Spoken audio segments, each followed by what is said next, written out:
you made a conscious decision to kind of uproot and break the ties that you kind of had to like your local community, local neighborhood, and relocate, which is not easy. Like, how did that go? What does the word expat mean to you? And I'm not necessarily looking for textbook dictionary definition. Welcome back to an episode. This segment, if you didn't know, is called Before We Hit Record. And I named it that because we always end up having good conversations before we hit record, and then we record the episode. So now you get a chance to know TaVona before we hit record. But now we've hit record and you get to know her. Coaches and consultants go to her when their businesses aren't moving forward like they should, or it hurts and they're trying to get their business unhurt and unstuck. And she uses her background as a physical therapist turned master certified coach, which, by the way, TaVona, like, I have so much respect for certified coaches. I'll tell you why after I finish introducing you and we talk a little bit. But she uses that expertise as a certified coach coming from the physical therapy world before she became a certified life coach and business strategist to help entrepreneurs with big hearts build businesses full of their favorite clients without burning themselves out or giving up their values in the process. And so we're just going to get to know each other on this episode. And what you don't know about her and what you might not know about me is that we both live in Mexico. And I was joking with you, TaVona, because I feel like you live in the real Mexico. No, you live in the real Mexico. I live in the tourist Mexico. All right. Well, to qualify that, what I meant was, and I know we said this in Instagram in the DMs, but when I tell my family or my friends I live in Mexico, they picture where you live. They picture the beach, they picture palm trees, and where I live is anything but that. It's like equidistant from coast to coast, straight in the middle. Like, we're way higher than Colorado. I think we're what, 3,100 meters or something like that in the air, crazy high. And there's no beach nearby to be found. It looks like Arizona, Phoenix, Arizona, dry, cacti. And one day I'm going to get over there. But right now I'm enjoying my, shall we say, extended vacation. That's like 2.5 years going on 3. 2.5 years. Yeah, I got here in August 2021. So right in the middle of the pandemic. And so I might as well tell you because everybody asks, how did you get to Mexico? What made you go to Mexico? Well, Tell us. Tell me. I just tell people it was in the middle of the pandemic and it looked like we were going to we just kept staying in the house. But we just kept being in the house. And I was like, well, if I'm going to be stuck in the house, I should be stuck in the house by somebody's beach. And so how I got, and at that particular time when I made the decision, I think this was back in November 2020. Actually, it took me a while to actually get here. But at that time, Mexico was one of the few countries that was letting U.S. citizens in because of how we were handling the pandemic. And I've always wanted to be fluent in Spanish. So I'm like, of the countries, a few of them spoke English. So I'm like, why would I go somewhere I already know how to speak English? So I picked Mexico. And then people ask, well, why this town in particular? Well, one, it's on the East Coast. I'm from the East Coast, was in Atlanta for 16 years, but I was born and raised in the DC area. So it's only like a 3.5 hour flight, not a big deal. And also I had a friend who had moved here 3 years before the pandemic. And she was like, it is chill here. It's safe. It's great. It's all the things. And I figured if she still doesn't know Spanish 3 years in, and she's from Birmingham, Alabama, and so if she could make it here, I could do it also. So that's really how I got to Mexico and Playa del Carmen in particular. I love it. You're like, well, if my friend from Birmingham made it here, I could get here. Well, yeah, because I know her, right? And she's not a person that's gonna be slumming. Like she's not gonna do it. And she still didn't know Spanish after 3 years. So I'm like, I had taught myself how to do my job as physical therapist in Spanish. So I at least knew that. And so I figured, well, if I know that and she doesn't know really anything, then I can definitely do it.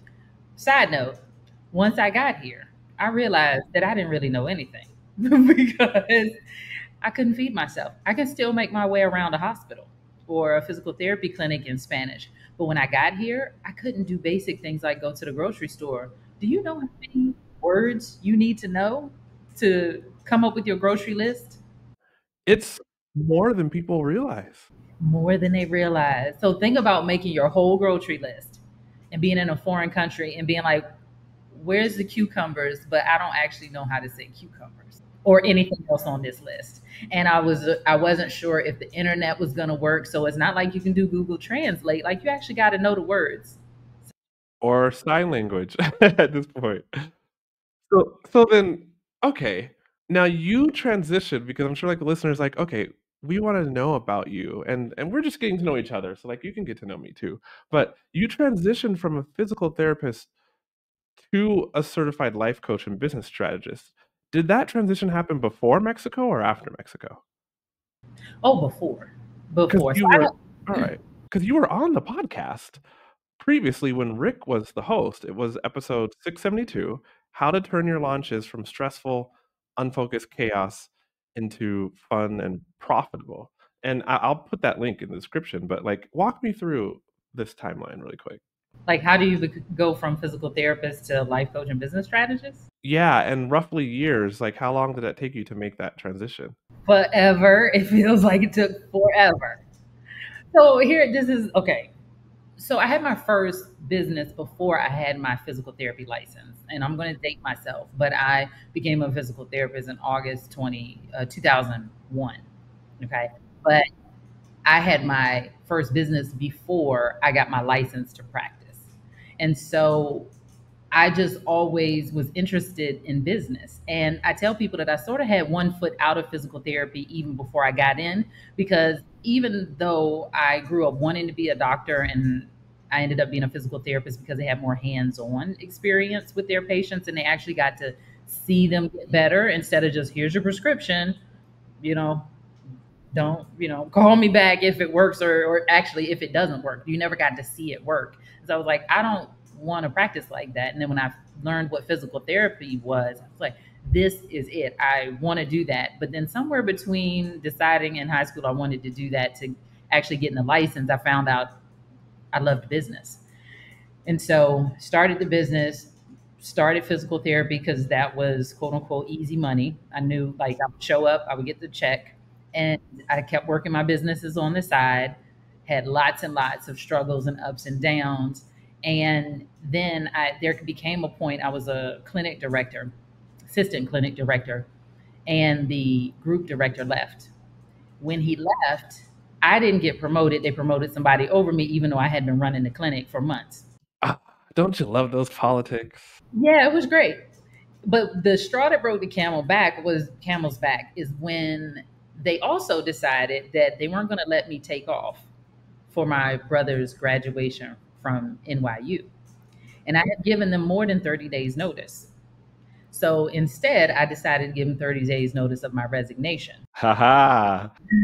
And I launched my physical therapy contracting company, which was great because I was like, wait, all I have to do is go negotiate these contracts, get paid almost double what I was as an employee, tell them when I'm coming to work, and I pay my own insurance. Okay, that was freedom to me. And so I did contract work for quite a while, put some of my side businesses down because it was just, again, easy money. I knew how to do the job, I knew how to get the contracts.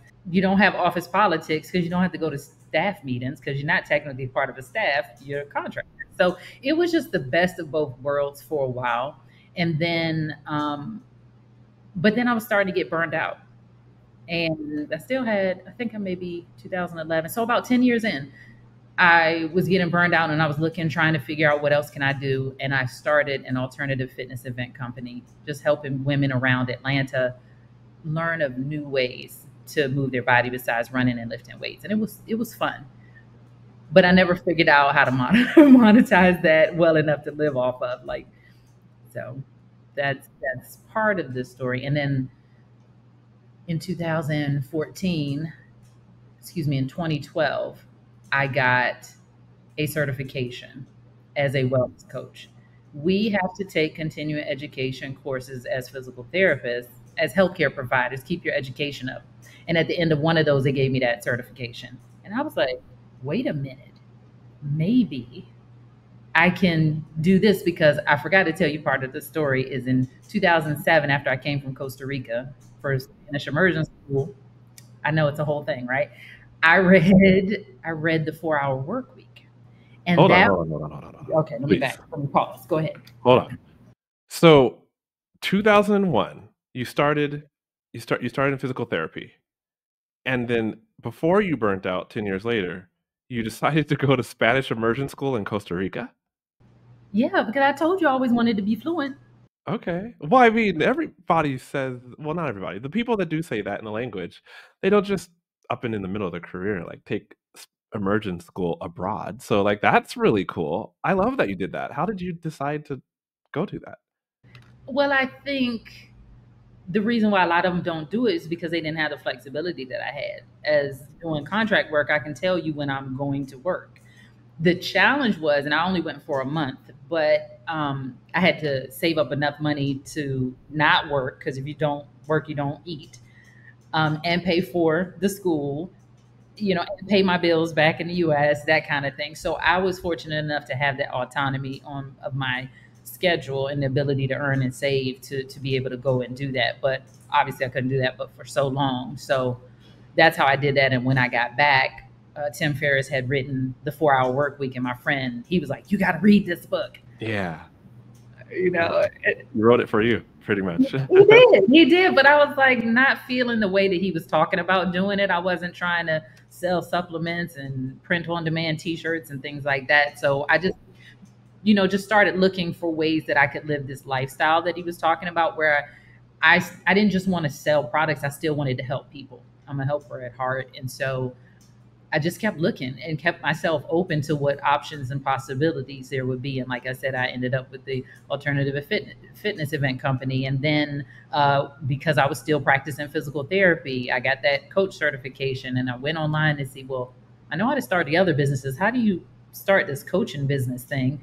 And the lady said, "You only had a weekend of training. You need more training as a coach." And she recommended her friend, and then that's how I got certified as a life coach, because she said you need more training. And because I had already had businesses before, I was able to get mine up and running faster than everybody else. And then they started coming to me saying, "How did you do that?" And I was like, "Well, it's easy. You just had to la la la." And so that's how we kind of slid over into the business strategy. So it sounds like we graduated high school around the same time. I was 99. uh, uh, 97. There we go. All right. I was like, from the dates that you're throwing around, it sounds like we graduated about. Yeah, so now you got everybody trying to figure out how old we are, but it's okay. But you can't tell. You can't tell because, as they say, black don't crack. Thanks, mom and dad. So that is so cool. Now business strategist, but so then it's been a good number of years though since you came into the business strategy world, and then hey, we'll get right back to the episode in a moment. You want to make sure that you're avoiding all the mistakes with Facebook ads that could cost your business a good amount of money because your ads just aren't running like they should be. Well, you can hop on a call with me and I can look at your Facebook ads, and you get to leverage my 3 years of Facebook ads management experience, optimize your account, fix it up right then and there on the call, so that your ads will be running better and getting either more leads for you or making more sales for you. If you want my help, that is theartofonlinebusiness.com/call. And we can hop on Zoom together and you will learn so much as I fix your ads for you. All right, now back to the episode. Got out. It's funny that well, it's not funny. Nothing is funny about this changes that happened from the pandemic. I find it interesting that you basically were like, if we're inside all day, let's at least like change where we're inside and then like we can go out to the beach.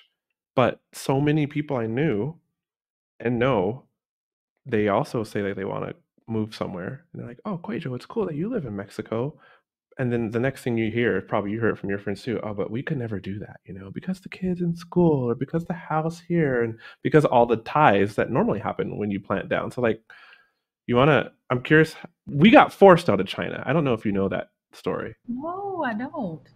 Oh, well then, here's a short version without 3 years of tears.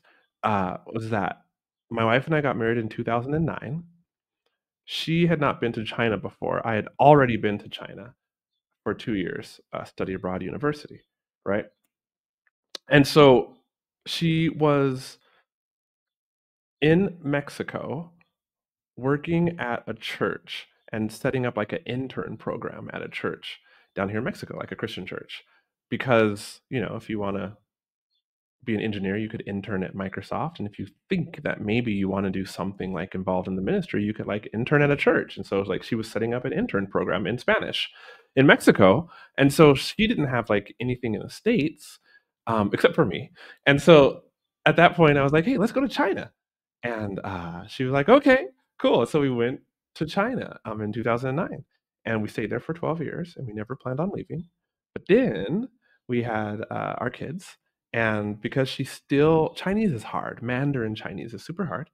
And even after staying in China for a decade and change, she still spoke better Spanish than she did Mandarin Chinese. So she could speak some good Chinese. And so I wanted to like we had this experiment going on. I don't know, we're just weird, but so like I spoke to my kids, our kids in Mandarin Chinese, and she would speak to them in Spanish for most of the time, right? That is so cool. I wish I had parents like y'all. Thank you. It was fun. It was just I don't know where we got this idea. Like probably because I used to study linguistics in university, and it was like, oh yeah, a kid can grow up in a multilingual environment and learn all the languages. And so we were like, well, we're both American. They'll get English later. I kid you not, though, I'm getting ahead of myself. Anyway, so I wanted to learn Spanish. And so, I guess, like you did immersion. And so I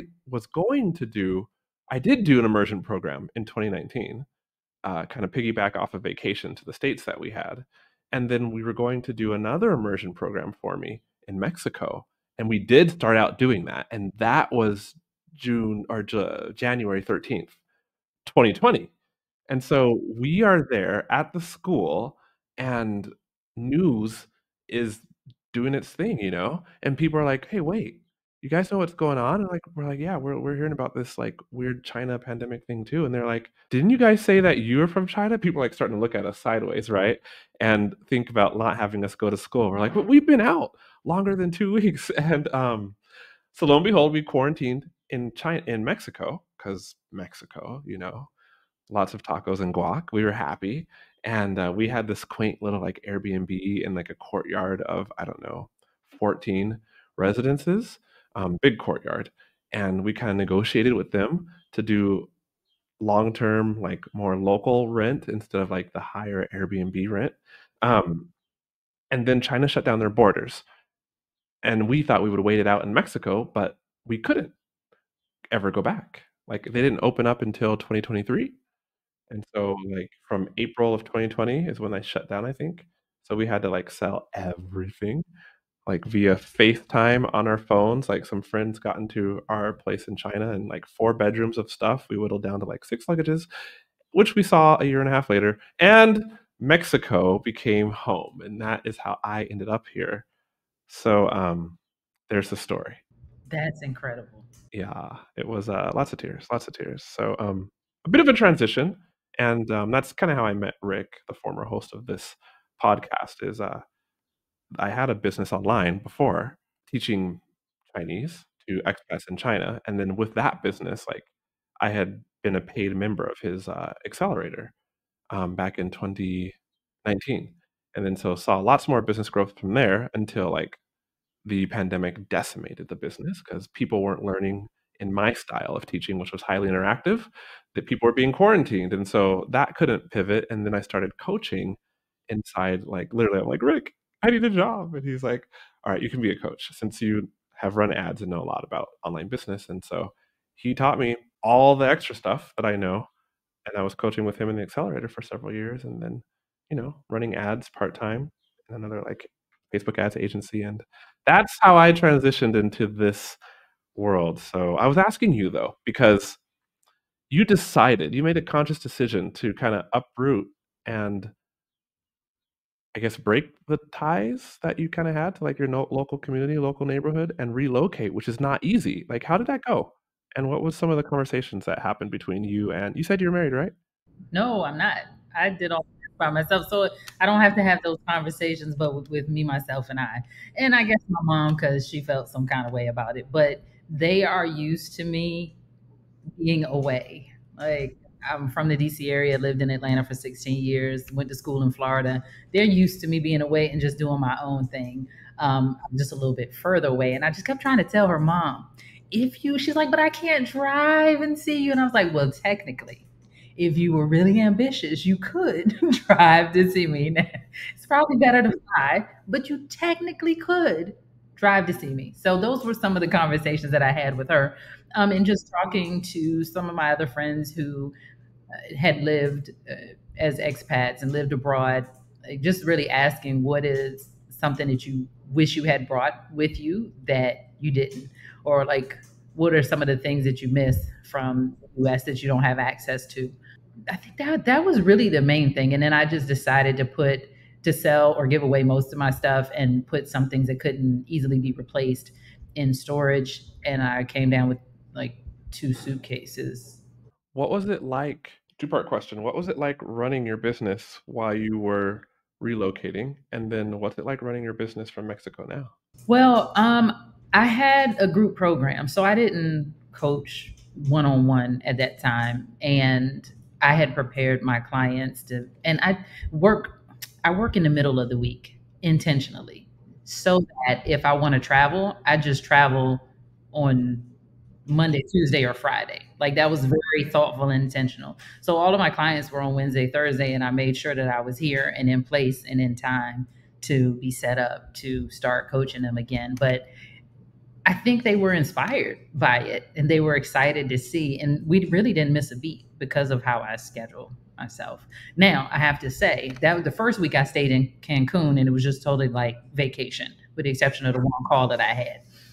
The next week, I transitioned over here, and the day, not the next day, but the day I arrived in Playa del Carmen, I was greeted with a hurricane and the power went out and everything. And I'm freaking out like, oh my gosh, it was the middle of the week because it was a week. Was in Cancun and I was trying to figure out what would I do. I still got calls. And thankfully, that same friend from Birmingham said, oh, don't worry about it. I got a generator. Come over here and work with me. So we had a co-working day. I was able to do my calls. We had natural light, so they didn't know I didn't have power. They didn't And it know was you didn't have a all roof, so you they're had right. natural. It was all good. And so I'm just extremely, extremely grateful for her and the expat community because I will say this, about 3 weeks after I arrived in Mexico, I had a little freak out moment of like, oh my gosh, what did I do? I really moved.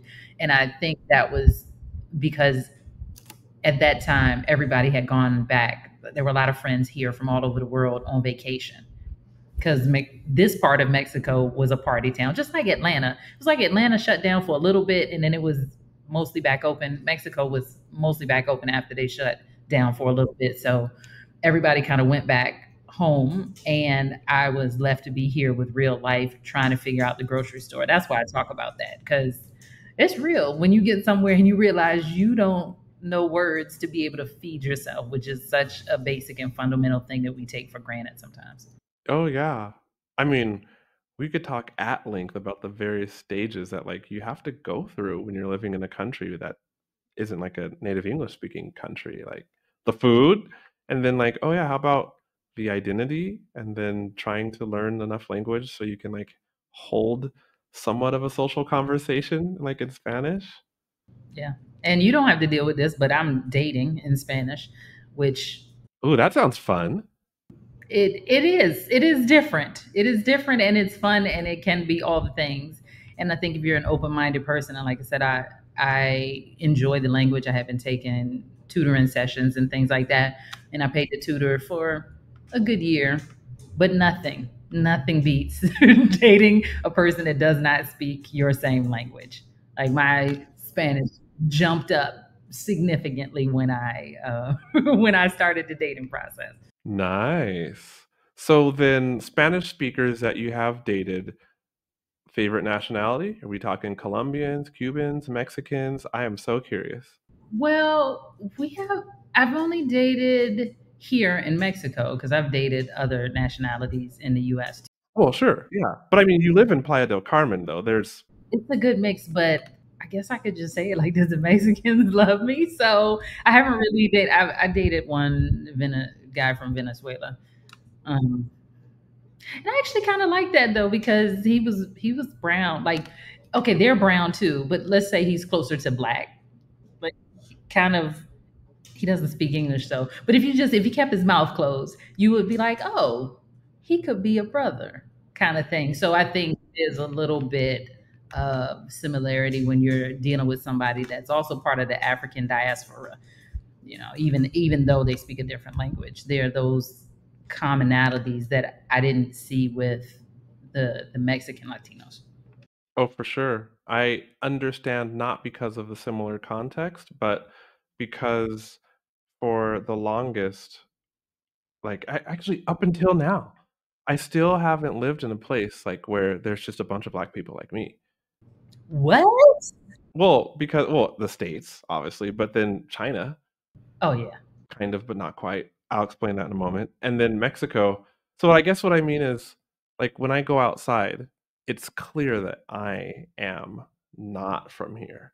Um, and I actually have yet to travel to some place like Colombia or Venezuela where there are other black people, you know? I did work in Paris and it felt so much, I would say, so much better because once I jumped the French language and, like, that language hurdle, then people saw me as being from there because there's tons of, like, what would you I guess Black Parisians, but then also, like, Africans as in, like, people who are 1st gen, not even 1st gen. What do you call 1st gens? Like, I'm 1st gen African American because my dad is from Ghana. But what are you if you're I guess you're just an immigrant? Like, I'm an Yeah. immigrant. We're immigrants to Mexico, right? Yeah. We Well, got the residence cards. that's right. Yeah, we are immigrants. So yeah, they're immigrants, and then their children are first generation of the country. And so, yeah, I fit in, and people would be like, "Oh," and they would ask me all the time, "You're from Ghana." I'm like, "How do you know I'm from Ghana?" They're like, "You look Ghanaian." I'm like, "Oh, okay, right. Yeah, there's tons of people who live in Paris who are either from Ghana or their parents came from Ghana, and Togo and Benin and actual French-speaking African countries." And so, yeah, what I was saying is I could totally get how it's have you been to South America yet? Like a country where people speak Spanish, but there are other black people? Not unless you want to count Puerto Rico. Okay, well, maybe Puerto Ricans would want to count Puerto Rico. I can't claim enough to know like demographic makeup of Puerto Rico, actually. It's a lot of brown people over there. There's a lot of, yeah. Cool, very cool. So you were telling me about running your business and saying that you had, so a business strategist and like a master life coach or certified life coach, I believe were the words you used. Oh, I have both. I'm a certified life coach and a certified master coach. I like how you said you structured your business so that you worked like you had a group coaching program and you worked in the middle of the week to support your lifestyle on the weekends. Basically, you could travel and do the things and experience the world. That is really cool. Yeah. I mean, I think part of that also came from all of those years being a contractor. And if you don't work, you don't get paid. And so I started thinking about how can I still make the money that I want to make, like, and still have the ability to travel and have fun without disrupting the money. Because when you're so used to, if you don't, and this is the trap of time for money, if you don't work, you don't get paid. And so, how do you still have a life and experience things and travel when you need the money to do those things? And so, that was very intentional when I set up my business, well, this business. I like that. That's well, because for me, it was a dream to be able to travel. And though I had done business before moving to China, like first, I just had to move to China and make life work over there. And then as after being there for a while, and then after getting like more stable, ended up, I mean, it's like a 10-year journey, right? But well, 9 years, but ended up starting a business, hoping to travel. And then I got to travel with my business, just not how I thought I would travel. Right, right. It kind of reminds me of those Instagram memes or the reels where they're like perception versus reality or Instagram versus reality. That's kind of how a lot of this goes, even in business. Yeah, for sure.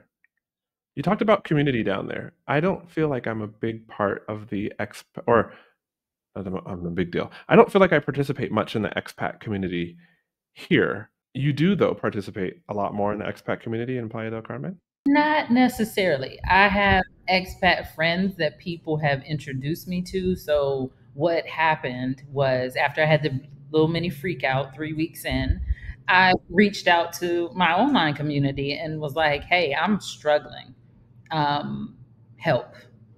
And people would say, "Oh, I know so and so that lives where you do. Let me introduce you." And that's happened a couple of times where they are my community here. I've had people actually from the email. Like I just try to be real and transparent in my emails that I send on Sundays. And I said the same thing. Like I love it here. It's beautiful, and I'm struggling. And one person said, "I live up the street from you, actually, in another town. I'll come down and let's go to brunch." And that's how I started building my own expat community, not necessarily the ones in the WhatsApp groups or the Facebook groups or whatever. I have people that I've been connected to. Yay. Oh, that's so cool. Were they, like, in Tulum or in They're in Playa del Carmen with me, and then the one that was up the street, she's in Puerto Morelos. So halfway between Playa del Carmen and Cancun. in Cancun? We're just throwing out all these cities, like, everybody listening knows where they're at, but most people, I guess, have been to Playa del Carmen. What does the word expat mean to you? And I'm not necessarily looking for textbook dictionary definition. You can go past that if you want, but start with the dictionary definition of what you like, how you define an expat. Well, I think it's funny with two things. Well, let me just say, expat, as far as I understand, means expatriate. Like you like peace out to your country. Um, but I'm forever going to be American. Like there's certain things that I crave when I'm here. I'm like, oh, Sabritas is Lay's potato chips here. I want that brand. I don't want the other brand, you know? Um, and so I think there's that, but I think it's funny that you're like, yeah, we're technically immigrants. And I giggled because I saw some kind of reel the other day where someone was like, "Oh, y'all Americans, y'all just made up a term, expat, but you're really immigrants in another country." I'm like, "Oh, touche." I saw a skit like that. It was in less PC terms, but I saw a skit like that. Yeah, I mean, I think so. Here's the thing, though, the slight tweak, I give them that, and the slight tweak that I would say why I think it's more expat versus immigrant is because I still earn US dollars. I'm not here earning and receiving a job that a Mexican would have. And I think, at least for me, that's the slight difference. Yeah, you're actually that's in all my years living abroad, you're the first person that I've heard, at least in a conversation with me, bring that up, that fact and that point. Slight difference because we earn in US dollars. Okay, alright. I think then I was technically an immigrant for a good amount of the time that I was in China because I earned in Chinese yuan. But, yeah, expats. That's how I would define it too. It's interesting, just the word, like, when you say expatriate, it's like, am I no longer patriotic because I choose to live in a country that's not, like, where I was born, you know? Like, my in-laws think so. They don't listen to the show. And better now that we're in Mexico, which is a little more acceptable than living in communist China. I said, you took her baby all the way over there. Oh, it was yeah, let me tell you something. I took, yes, their kid, their child over there, their youngest, but at the time, I was also trying to make an Amway business work. You heard of Amway? Like Oh yeah, that was one of I was in that too. Yeah, right? And so QUÄY.jo took their daughter to China, communist China, to do a multi-level marketing thing. Like, yeah, I was not popular for at least like the first 5 years of our marriage. I had to endure many well, they had to endure, from their perspective, but I had to endure many a interesting Skype conversation because I think like yeah, we were there before iPhones were really, really a thing. So we didn't have FaceTime. We had Skype. So yeah, good old Skype. That's funny. Like when I was in Costa Rica for Spanish immersion school, it was in 2007. So I think the reason why it worked so well is because there was no Wi-Fi and heavy access to the internet and Wi-Fi in your pocket, and like you just didn't have access. So when you were immersed, and no Netflix and all of that stuff. So I think it worked. If I were to go now, it wouldn't. I don't think it would be quite the same. And I think it's taken me longer to learn Spanish and be as fluent as I want to be because I still work in English. And then at night when I'm tired, I don't feel like speaking Spanish. So we have that. Right? Yeah. No, that makes sense. I gotta ask you to do one thing because I'm like so into languages, as you can tell, but I don't speak all the languages. So can you just tell me and everybody listening? Let's see, what can we ask? I lived in China for you said 10 years. Yeah. Can you say I lived in China for 10 years in Chinese and French and Spanish? Oh, geez. Why are you gonna put me on the spot like that? Um, I gave you an easy my sentence, I French, think. though, my French Chinese kicked French out of my brain. Okay, well then just do the two that you can remember. So, 我住在中国12年了, right? Is I lived in China for 12 years. And all of a sudden my mind blanked on how to say it in Spanish. I don't even remember how to say it. Oh my, Yo viví en China por 12 años. yeah, or yo llevo yo llevo como 12 años en China. Yeah, viví en China. Viví en China por 12 años. There it is in Spanish. So somebody who's listening and you speak Spanish, please leave a comment on the YouTube channel and tell me if we said that right. I have to tell people here in Mexico all the time, yet for some reason my brain just blanked out because you, TaVona, put me on the spot. But that's okay. I was just so excited for a second. I just love languages. I do too. People don't really love Chinese. I remember when I was single and was coming back from I studied abroad in China in uni for 2 years. And actually I've been in China for 2 pandemics. I don't know if you remember SARS way back in like 2003. So it was another COVID virus actually. Um, SARS is in there's many types of COVID. SARS is in the COVID family, and there was an outbreak in China back in 2003, and that ended the first year of my study abroad in China. And so I found myself back in the States, not knowing if I could do my planned or previously planned second year of study abroad in China, quite sudden. And so like I did what like single people do, and you go out and meet folks. And I remember I was at this bar. I think it was a bar. It must have been a bar, or it was a party. Either way, and this one girl was like, "Oh yeah, that's so cool that you're back from like China. Speak Chinese to me." And so I spoke Chinese, and she started laughing, and then she didn't talk to me anymore. And I realized, yeah, Chinese is just not like French. It's not the sexiest language, but it's still really cool. I'm really into Korean right now. I somehow got into the K dramas, and because one of my high school friends taught me a little, she was Korean, and she taught me some Korean. Uh, so at one point in my life, I did speak a little Korean, and then I completely forgot because you don't practice. But it's starting to come back just from watching the K dramas, and I actually really like the way it sounds. It's a cool language. I like the structure of it. It's a cool language. It's a very cool language. I hope you learn more of it.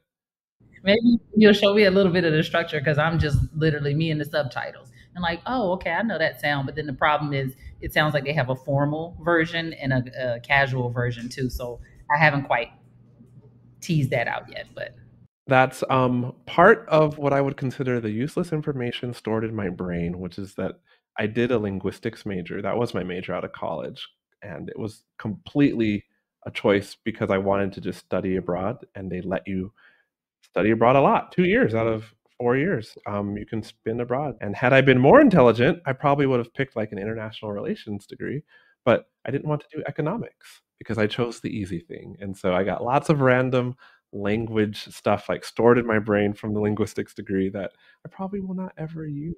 But yeah.